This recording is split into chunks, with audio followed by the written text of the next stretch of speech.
encore une fois li may demandé di ko sàkku autorité yu bees yi nañ ànd ak rigueur ci rapport bi nga xamante ni Cour des comptes génnee nañ ko même man Mansour Dramé bu ma taxawee bëgg défendre ñi nga xam ne lañ tudd ci mbir mii wala boog itam ñoo yóbbu Sénégal fii ñu toll ak li nga xam ni moo nekk ci biir rapport bii bu ma taxawee pour défendre ko nañ ma yóbbu ci yoon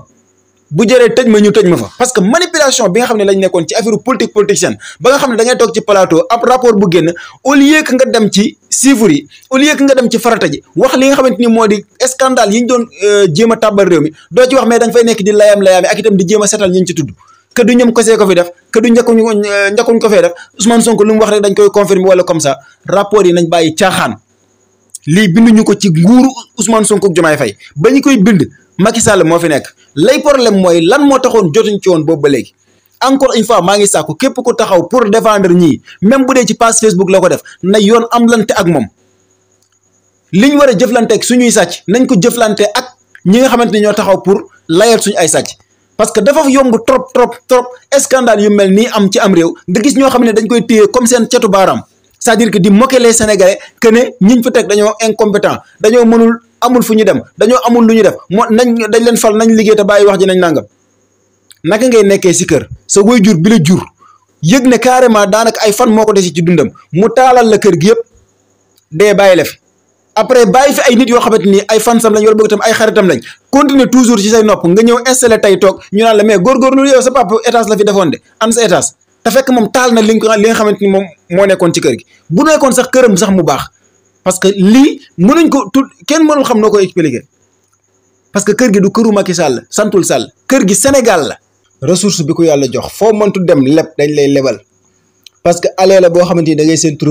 retour bi lañ lay doon mooy da ngay fay comme li nga xamante ni moom lañ lay lebalee wa ilaa taux d'intérêt boo xamante ni day dolleeku mooy diir bi nga xamante ni nga waroon fay moom lañ la àppaloon weesu nga ko te mënoo fay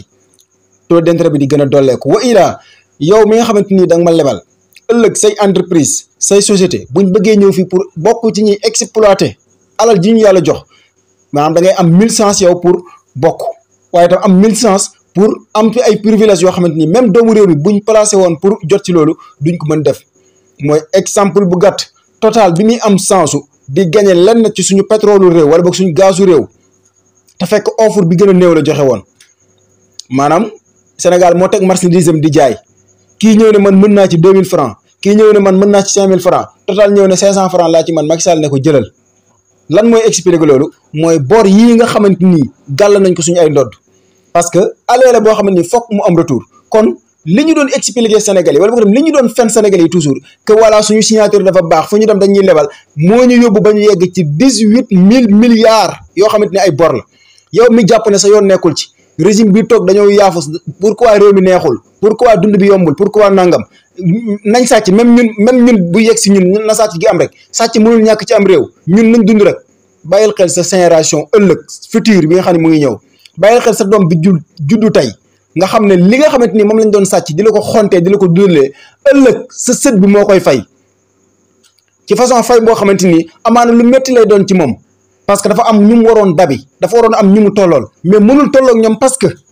la ko waroon jox privilège waroon ko yombalal fajum waroon ko yombalal njàngam ba mu war a doon ki nga xam ne da ko war a doon carrément ba war a mën a dab tubaab bi war a mën a dab keneen ak keneen ak keneen ci wàllu yokkute ci wàllu xam-xam ci wàllu nite munu fa yegg parce que yow mii maamam yow mi nga xam ne yaay woy juram da nga jëndee loolu tey na Macky Sall di sàcc di ma jox loolu moo ñu indi fii ñu nekk kon ñi nga xam ne ñooy régime bu yees bi encore une fois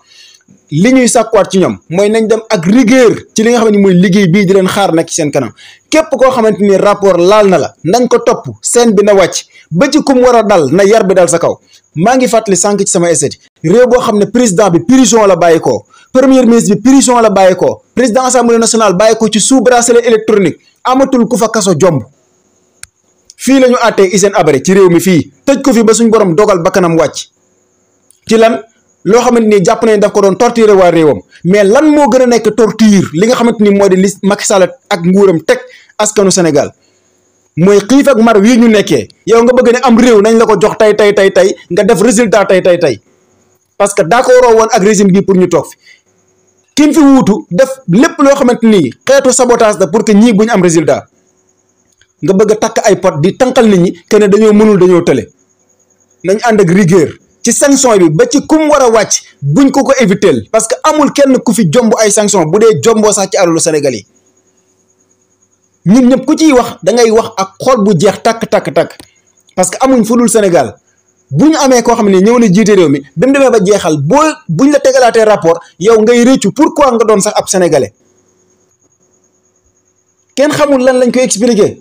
Sénégal nga jàpp nga gis ne qualité doomu aadama bi ñu war a am ba léegi amaguñ ko mooy ñi fi ëpp xel ba nga xamante ni war nañ leen mën a encadrer ñu doon lu ne ci àdduna ñàkk moyen tax na ba mënuñu doon ki ñu war a doon dëgg-dëgg boo demee ci daara yi da ngay jàpp ne dañoo nekk ci réew boo xamante ni alal amu fa nga ñëw ci dëkku kaw yi dëkk yoo xamante ni teen la ñuy utiliser léegi pour am ndox dëkk yoo xamante ni sondel la ñuy utiliser pour nit nga dem ci bërëb yoo xam ne ay abri provisoire ñoo fay nekk ndaw yoo fa nekk di jàng mënuñu am ay table banc yoo xam ne ci la ñuy nekk ngay dem ci dëkk yoo xam ne ay brouette la ñuy utiliser pour ci biir hôpitaux yi pour que jàlle seen ay malade nga dem ci dëkk yoo xam ne mënuñu am ambulance nga dem ci dëkk yoo xamante ni mënuñu am fajkat bu baax lépp ndax lan manqué alal goo xamante ni nekk na ci réew mi ci côté population bi mais boo demee ci ñi nga xam ne ñoo diriger ñoom ndekk jël nañ alal jooju yëpp yemale ko ci seen bopp lan la leen di jëriñ lan la leen di jëriñ 1000 milliards naka lan la ko nit di doyee mais nag kooku comme jubul yaruñu ko ci yoon moo ko war a jubbanti dañuy wax ne ku yarul ku sa waajur yarul mbedd mi yar la ku mbedd mi yarul kaso yar la ku kaso yarul bàmmeel yar la mais Macky Sall ak ñi mu àndaloon soxlawul ñu leen di xaaree bàmmeel pour seen yar loolu mu ngi leen fay xaar mais sévère wala boog itam yar bu sévère bi nga xamante ni ñun moom la su régime actuel war a teg ci seen kaw nañ ko teg ci seen kaw te xam ne population baa ngi seen ginnaaw parce que njortu ñaawteef yi moo taxoon ñu wat massivement def lu kenn mosul def wateel candidat boo xam ni prison la bàyyi ko mu gagné dès le premier tour kon encore une fois nañ bàyyi xel ne Sénégal yi dañ leen yónni te yàkkamti leen yàkkamti gi nag boole nañ ko ak xàmmee bu baax a baax li leen war ak itam naka lañ koy defee waaye buñ ci boole complexe buñ ci am lenn loo xam ne ni xeetu négociation lay doon. L'association des futures générations.